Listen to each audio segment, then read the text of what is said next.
مجھے یوں اس کے جلدی آنے پر کوئی تشویش نہ ہوئی۔ رات ہوتے ہی اس نے کہا کہ میں اپنے دوست کے پاس جا رہا ہوں، تو میرا انتظار مت کرنا اور سو جانا۔ اندھا کیا چاہے تو آنکھیں کے مصادق مجھے پھر سے موقع مل گیا کہ میں اپنے دوستوں سے اپنی دوستی برقرار رکھ کر ان سے گپ شپ لگا سکوں۔ میں معمول کے مطابق باتوں میں مصروف تھی کہ اسی ٹائم اچانک ہی میرے سر پر میرا شوہر آن کھڑا ہوا۔ اس نے تو موبائل کو مجھ سے چھین کر بیڈ پر پھینک دیا اور مجھے بھی بلا سوچے سمجھے طلاق کے 3 لفظ سنائے اور کہا کہ میں تجھے سمجھ ہی نہ سکا۔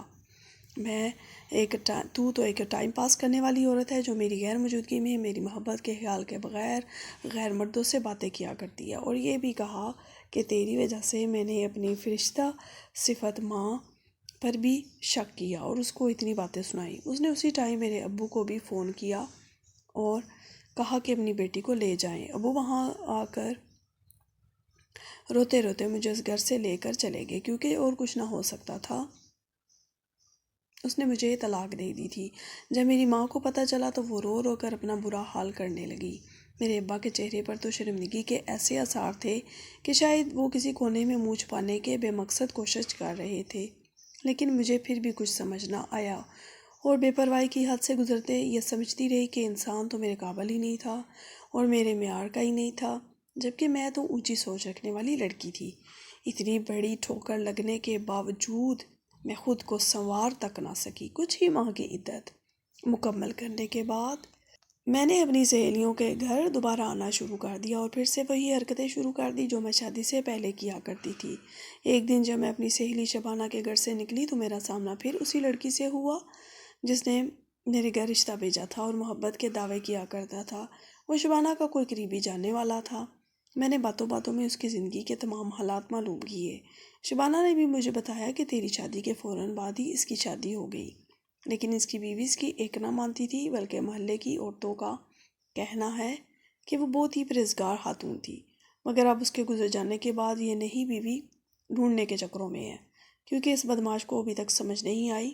میں نے اس کی بات سن کر ٹال دی، جبکہ وہ باتوں باتوں میں ساتھ مجھے بھی سنا رہی تھی کیونکہ وہ سب کچھ جانتی تھی۔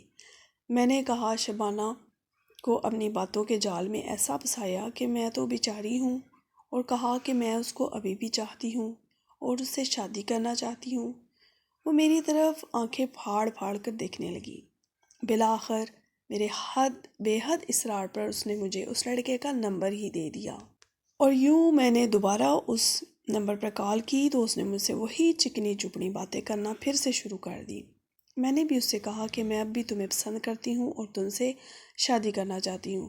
اس نے جیسے شکر کیا کہ مجھے پھر سے کوئی اپنی شادی کے آثار تو نظر آئے، کیونکہ وہ ایک آوارہ اور ہر دم لڑنے جھگڑنے والا آدمی تھا اور کام کاج بھی اس سے نہیں ہوتا تھا۔ سارے محلے میں اس کے قصے کہانیاں مشہور تھے، مگر میں نے کسی باتوں پر یقین نہ کیا اور اپنے ابا جان کو مجبور کیا کہ میری شادی اس سے کر دیں، ورنہ میں خودکشی کر لوں گی۔ اب میرے پاس اس کے سوا کوئی چارہ نہ تھا۔ ابا جان نے میری باتوں کے ہاتھوں مجبور ہو کر میری شادی اس سے کر دی، اور اس کا گھر بھی ہمارے محلے میں ہی تھا، اس لیے میرا آنا جانا اپنے گھر لگا رہتا تھا۔ کچھ دن تو بہت اچھے گزرے، اسے جیسے ایک فرشتہ صفت انسان بن گیا ہو، بالکل نیک، اور اس کا یہ طرز عمل دیکھ کر میں بہت پرسکون سی تھی۔ میرا اور اس کا مزاج پہلے ہی بہت ملتا جلتا تھا۔ وہ ہفتے میں 1-2 بار مجھے فلم دکھانے سینما بھی لے کر جاتا، میری ہر خواہش پوری کیا کرتا، لیکن آہستہ آہستہ اس نے اپنے رنگ دکھانا شروع کر دیے۔ صبح میرے اٹھنے سے پہلے چلا جاتا اور رات کو کافی دیر تک گھر واپس ہی نہ آیا کرتا۔ پھر ایک رات جب وہ آیا، میں نے دروازہ کھولا، وہ نشے کی حالت میں دروازہ کھولتے ہی نیچے گر پڑا۔ میں اسے دیکھ کر ہکا بکا رہ گئی۔ بڑی مشکل سے اسے سنبھالتے چارپائی تک لے کر آئی اور وہ اس پر گر پڑا۔ پھر کچھ دنوں بعد اس نے میرے ساتھ مار پیٹ کا سلسلہ بھی شروع کر دیا۔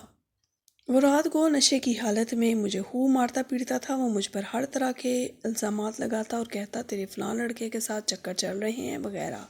ارد گرد کی عورتیں لاکھ سمجھاتی کہ اپنی بیوی پر تشدد نہ کیا کرو، لیکن اس کے پلے تو کچھ نہ پڑتا تھا۔ اب اور کیا کر سکتی تھی؟ نہ اپنے دل کا حال اپنی ماں کو سنا سکتی تھی اور نہ ہی اپنے دکھڑے باپ کے سامنے بیان کر سکتی تھی، کیونکہ میں تو جانے کس زوم میں تھی، انہیں بھی نیچا دکھا کر اور لڑ جھگڑ کر زبردستی یہاں بیاہ کر آئی تھی۔ تو اب کس منہ سے کسی کو گلا کرتی؟ خیر، اب یہ میری قسمت تھی اور مجھے اسی شرابی اور جواری کے ساتھ جینا تھا۔